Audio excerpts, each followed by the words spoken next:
Hello everyone and welcome to Painting Crafty for another drawing and watercolor tutorial. Today I'm going to be showing you step by step of how to create this Americana prim country style sheep. Isn't it adorable with its little flag on there and the little crow on the top?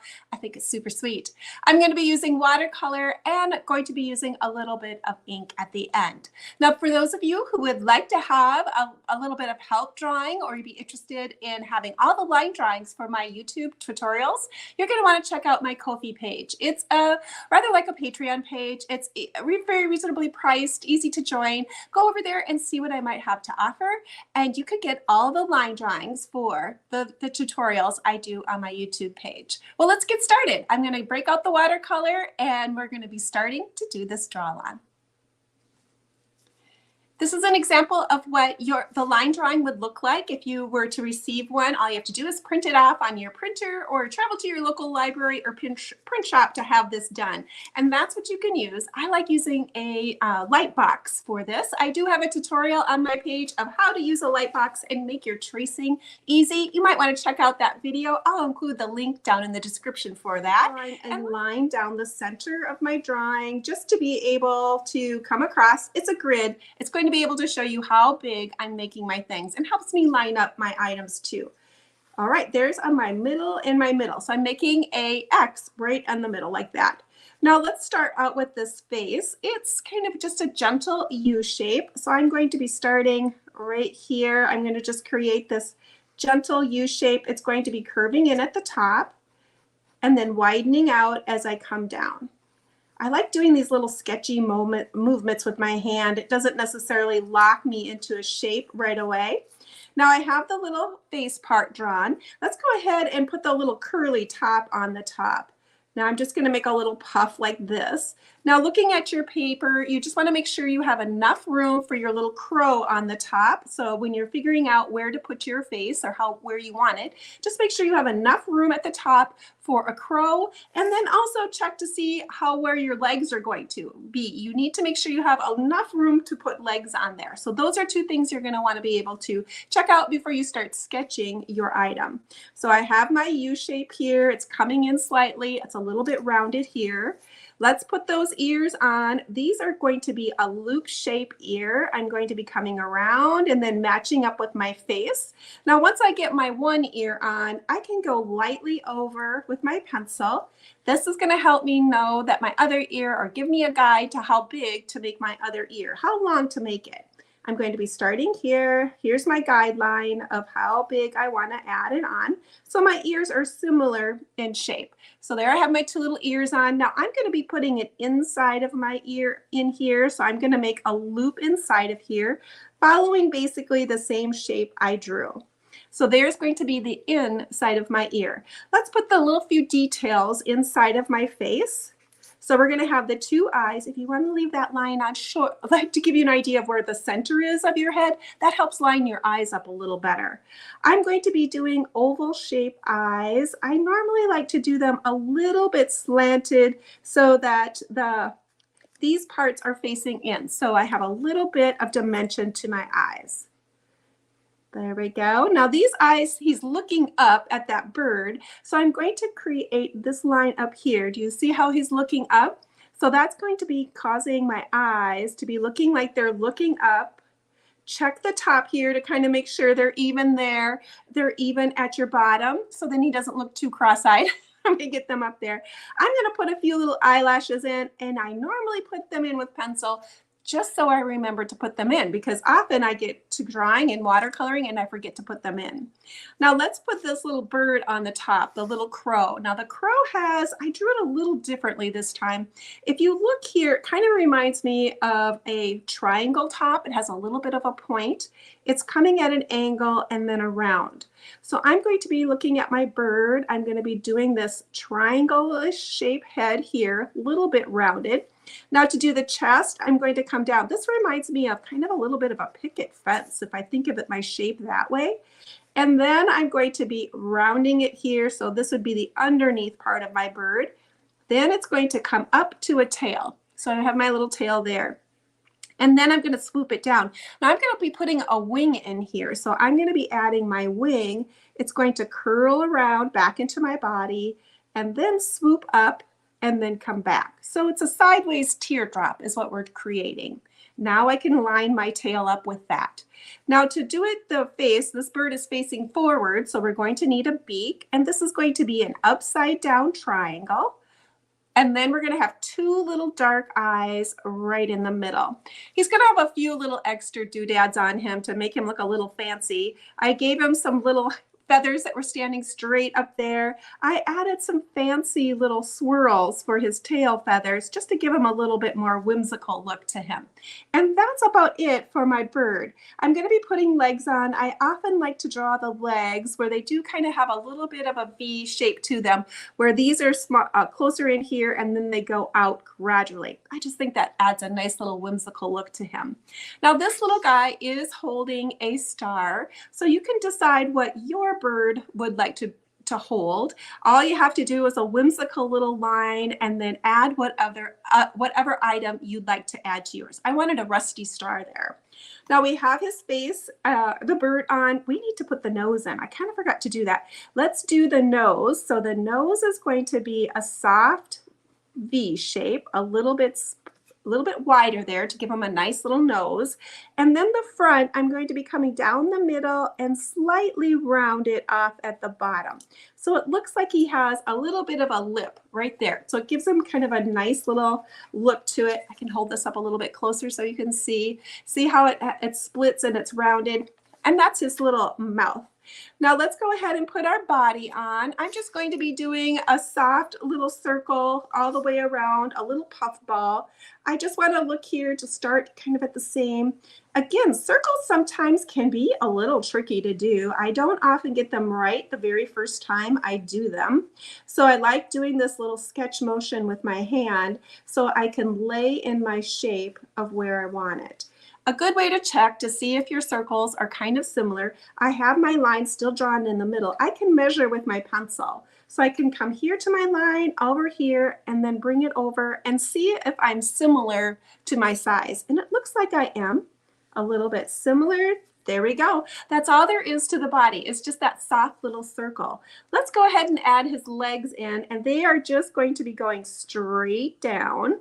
Now I might be going a little fast for those who want to draw along, but that's okay. You can stop and start anytime you want to, and then rewind and go back. Rewind, that's probably an old-fashioned word. Rewind, that reminds me of the tape days, right? We haven't done rewinding in a long time. Stop and start, right? And back it up. All right, so there's his little legs. Now to do the hooves, I'm going to be creating just a simple little hump like this on each one for the feet. And then I'm going to come off to the side, come up a little bit, and then down. I'm not for sure what kind of shape this would be called, but I wanted to create kind of a little bit of a hoof to it. So that's how I would do. You would want to make sure, and I cannot quite see, I'm not off to the side quite right. You might want to put a little bit of a line here, so all the way across, which whenever you decide how long you want your legs to go, so you can match your feet up so they're even. So one isn't quite as short. They're the same length. It might look silly if one leg is shorter than the other. There, that's a little bit better. I can see it better when I look up here than I can when I'm looking down. Now I did have a little soft line here where my legs were looking like they were connecting at the fuzzy part of the body or the wool part of the body. So I just added that little line there so it looks like he has a little bit into his body. Now let's put his little Americana flag on. And the way I did this is I just drew a flag shape. I did a rectangle first. And then I did my blue part for my flag. I guessed about half is what I guessed, and made a little square right here. Now to do the striping, it's you would put 1, 2, 3, 4 that go right into this part of this blue part, and then there's 1, 2, 3 more that are here. I made it look like it was attached to a piece of fabric, so I would just go out to the outside and add a little bit of extra decoration there if you decide you would like to do that. It just made it look like it was connected on or part of his body that way. There's probably lots of other ways that you could do this. I always say there's plenty of room for you to make it your own and to add what you would like on yours to make it as creative as you would like. Now this is just a little banner at the top. I created the rounded one, a little bunting with a little bit of extra line work. This could be a pennant. Oh, there could be all kinds of different things that you would want to add on there. And here's just a checkerboard. And the way I created the checkerboard is I just came across, let's see, this would be here and then across this way. And I just divided it right in half and then came down and created my checkerboard that way, my pattern. And then I do every other block in a color. It does look nice to have the black at the ends. That's just the one thing I like to do or create it that way. So you might want to take a look at your pattern, do it lightly in pencil and see if your pattern ends up that way too. I just liked having that color at the end there, but that's strictly up to you. You could make it a whole different pattern if you would like. Well, that is the drawing step.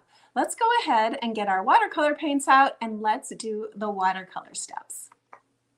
I already have mine drawn out on this paper. I'm using 140-pound watercolor paper, the Canson brand. It's still considered a student grade watercolor paper, but it works great for doing the watercolor for these small little paintings that I like to teach you. And so I'm using a gum eraser or this kneaded eraser, and I would go over my pencil marks with that.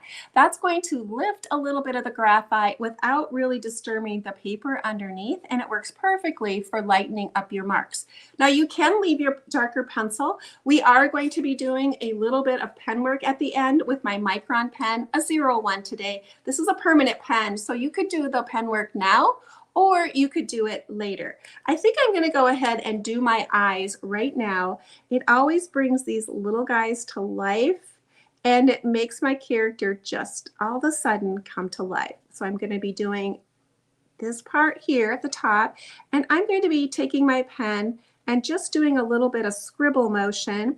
I want to try to leave a catch light at the top. A catch light is basically the white part of my eye, and all living things have a catch light. And when you leave that on there, that's just going to bring your little animal right to life. Okay, there we go. Now, if you do this and you end up not leaving as much as you want, you can always go back in with a Uniball pen, a white one. These work great. I love these Uniball pens for being able to put white into my drawings. This is the Uniball Signo UM13. This is the one I like the best. I used to have a link in there. Maybe I'll put the link in there for you too for that pen, because it's a very handy one to have for your toolbox of watercolor. Now let's go ahead and start with my sheep body. I'm going to be using just kind of this neutrally color here. I really want to water this down. I don't want to have a lot of color on my sheep. He'll end up looking dirty if I have too much color in there right away. I'm going to add a lot of water. The more water you add, the lighter your watercolor will be. So go ahead and test it on a paper towel and see what color you have. I think I might need to add a little bit more neutral color in here. So let's add a little bit more of this brownish color. And again, add that water. Okay, let's try that. All right, I'm going to come in and add that color onto my body here lightly. Now, if you lay this down and you think, oh, it's too dark, you can always take your paper towel and touch that color and lift it if you would like. I want to be leaving some really bright white areas on here because I want my sheep to feel like he is, mostly white with just a little bit of color on there. So I'm going to be adding quite a bit of water. I'm going to try to leave a little bit of white open spots. Watercolor is one of those unusual mediums where it's okay sometimes to leave the white of your paper because that will be the brightest, lightest color on your watercolor. With watercolor, you're basically painting the shadows. Let's put that little bit up here too. Watercolor is going to dry slightly lighter. It's the opposite of what acrylic paint is. Acrylic paint always dries a little bit darker. Watercolor is going to be the opposite. It's going to dry a little bit lighter. Now, for the next part that I want to do, I'm going to want to choose an area that's not going to be running into the area I just did, because watercolor always wants to travel wherever the paper is wet. So I wouldn't want to start on his face, because my color would just run right either down into my body or up into my face. So I'm going to wait for that. I'm going to start with my little bird up here, and I'm going to be using a little bit of black, but again, I really want to water this down. With watercolor, you always want to start light and then work your way dark.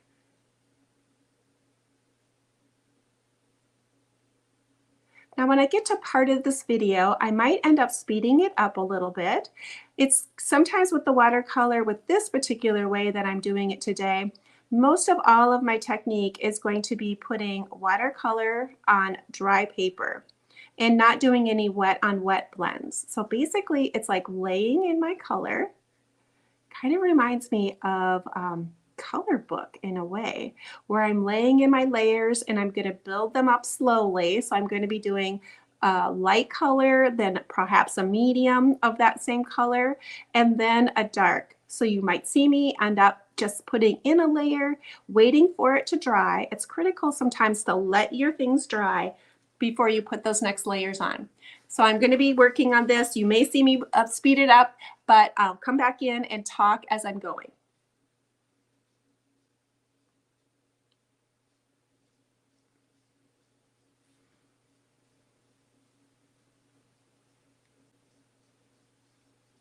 This paper, with it only being 140-pound watercolor paper, it's not 100% cotton, so it will dry faster than what 100% cotton paper would be. So it works great for doing this style of painting.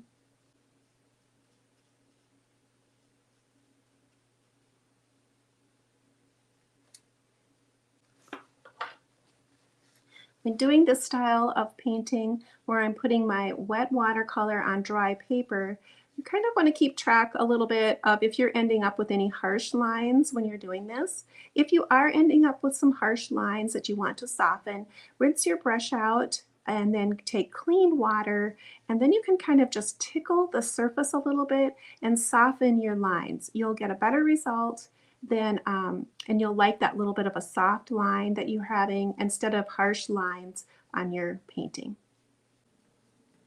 Here's when I'm going to be adding a little bit more shadow. So I'm taking a little bit more Van Dyke brown color, going to tap it on my brush or my paper towel so I can really see the color, and I'm going to be adding a layer of shadow. So I know underneath my little face that would be a shadow. Now that's kind of dark, so I'm going to take my brush, wash it out, take some clean water, and I'm going to be pushing and pulling that color a little bit so it's not so dark.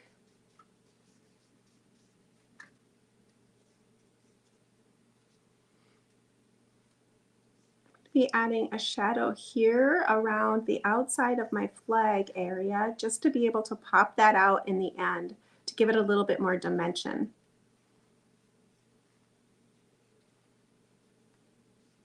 If that line gets too hard or if this line becomes too hard of a line or too sharp, wet your brush and then kind of tickle that edge a little bit back and forth, and you can soften the line so it looks more like a shadow and less like just a solid line.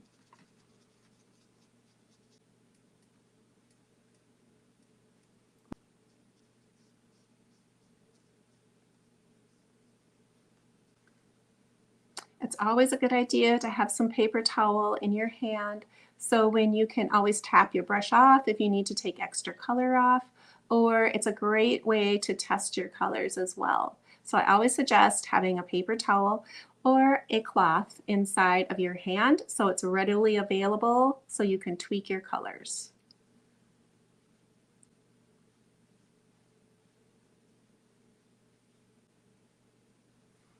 If you get too much of a puddle like I just did on that application, I dried my brush off and then I went in and picked up my puddle and moving it around.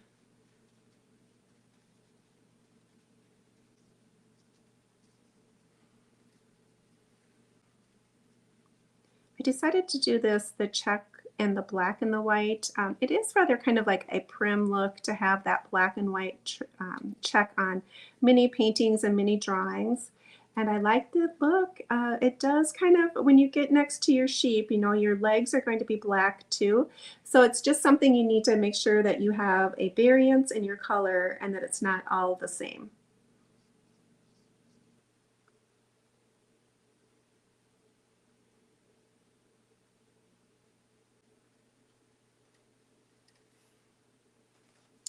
For this little beak area, I'm going to make sure I don't have a lot of water in my brush. It's mostly going to be pigment. It's such a small little area. I want to be able to control where my watercolor is going, so I don't want a lot of water inside of there. When doing the red and the blue, I want to make sure I give enough time for my blue to dry so it's not going to run into my red. If I have that run into my red, it's going to look a little bit more like a purplish or a dull blue, and I really want it to be kind of that more patriotic-y looking color shade of blue. I'm going to bump down a size of my brush here to do my little flag. I want to leave the flag or the star white inside of my flag. Definitely want to give my brush a tap, take up a lot of the moisture and mostly pigment and not a lot of water. And I'm going to be painting around my star shape.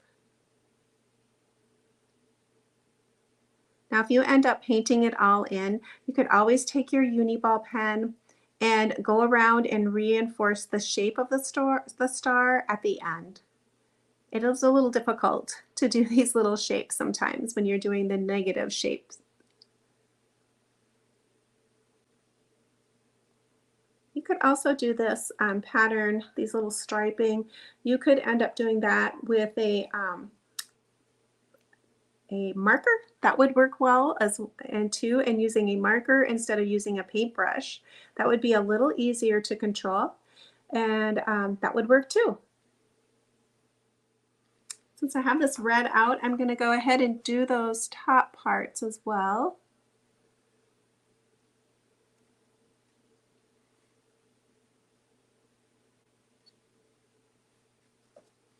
Let's do another layer of color on that star.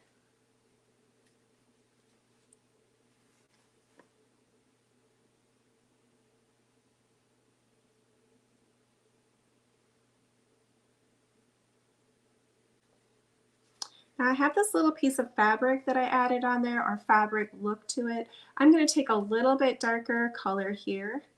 You even mix a little of my rust in there. It's still kind of watered down though, and I'm going to go around this flag and add this little part on here. So it's going to look like it's attached to some fabric or something, just a little darker edge around there.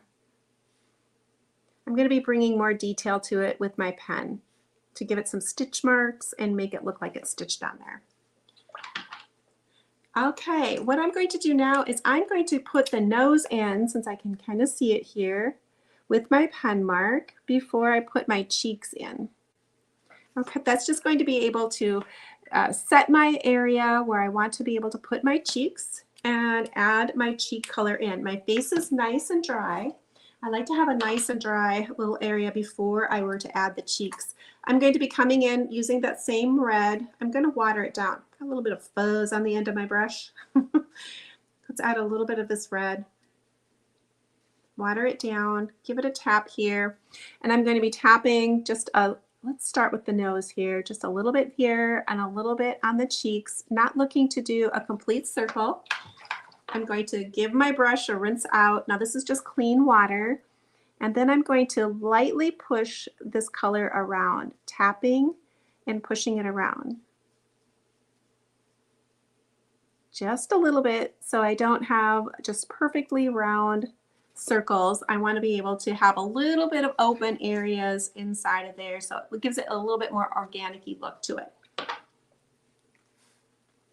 Okay, I'm thinking I'm pretty much done with my painting part. I will add a little bit more splitter splatters at the end to be able to add a little bit more detail. But let's work a little bit with my pen here. Now this is that Micron pen, and I can go in and add my details. When doing this part, I like to do irregular lines as well, not necessarily always perfect. I can even double up on my lines. And the reason why I like to do it this way is because I like that look of hand sketching. And so it kind of gives it more of a hand sketched look to it if it's not so perfect.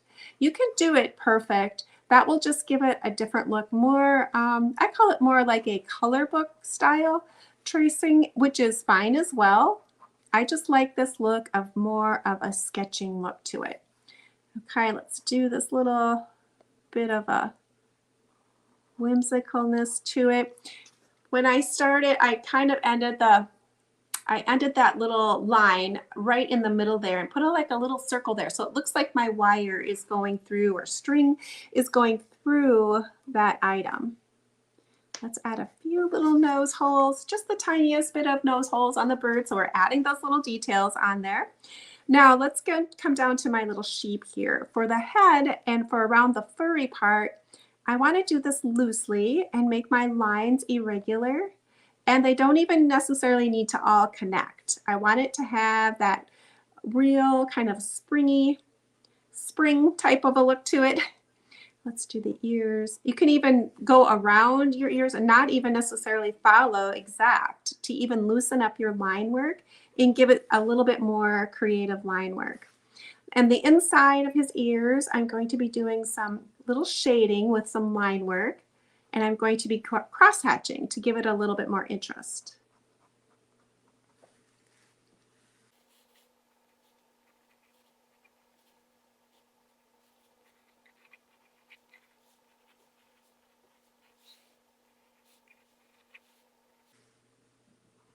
Give it a little bit more whimsical look to it by adding some little extra mark making on here.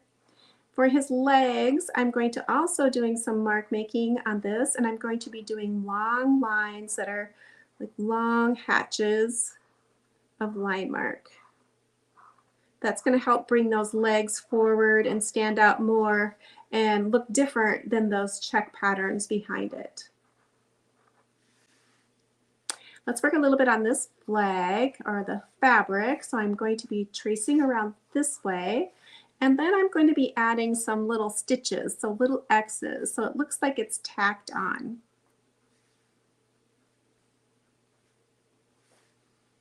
I'm going to be putting a heart in here. It's been a while since I've added a heart. I have liked to do little hearts in my whimsical drawings, to add that on there. It's just a little bit more fun thing to add. I'm going to be going around the star and adding a little bit more shape to that. I'm not going to be doing all of the flags, so I'm going to be leaving it like that, but you can choose to do whatever you would like to do.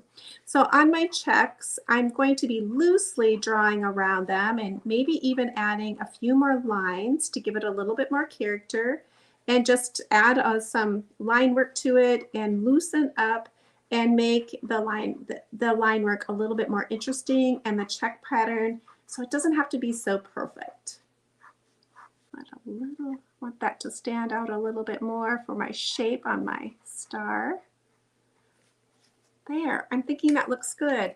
I want to add a little bit more splitter splatters to this, and I'm going to be choosing that brown color. So I'm going to be choosing this color up here.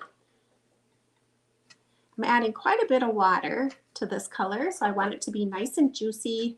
So it's going to give me a nice little splitter splatter look to it. I'm using a bigger brush that can hold quite a bit of water, but I do want to cover up his face. So I have a little piece here. I do want to cover up his face so I don't get too much on his face. And I'm just going to be taking this now. It's pretty loaded, and I'm just going to be giving this a tap. Now my paper is dry in that background, so my spots are going to stay more like a spot. If it was wet, my splitter splatters would have more of a soft look to it, but I'm looking to have more of this type of look. I'm thinking I want a little bit on his body too. Just a tiny bit. Oh, he's cute. Maybe just a little bit up here. I'm going to lift Dangerous and do a little bit of light tapping. There. He is great looking. I love this little primitive style little guy. Thanks so much for taking an art break with me and creating something that might bring you joy. I love creating this little Americana prim style. It is so sweet, and I love the little checks and the little animals. It's a great looking style. Now, I do have a Facebook page, Painting Crafty, and if you would like to share your work, I love to share other people's work because I believe you encourage others to try, and it doesn't have to look like mine to be good. You can go over there. You're going to find a post for this painting. Just post it underneath there, and I would love to share it with the other our community. We have a great group of people who come over and draw and share their work. Love to share yours as well. If you wouldn't mind giving me a thumbs up, I'd so appreciate it. YouTube loves the thumbs up. And if you want to drop a comment, ask any questions, I would be happy to answer them. And if you're new here and you find value, go ahead and subscribe. Click that bell because YouTube will send you a notification when I post a new video. Well, thank you, my creative friends, for hanging out with me, and hopefully you'll come back next week and create with me again.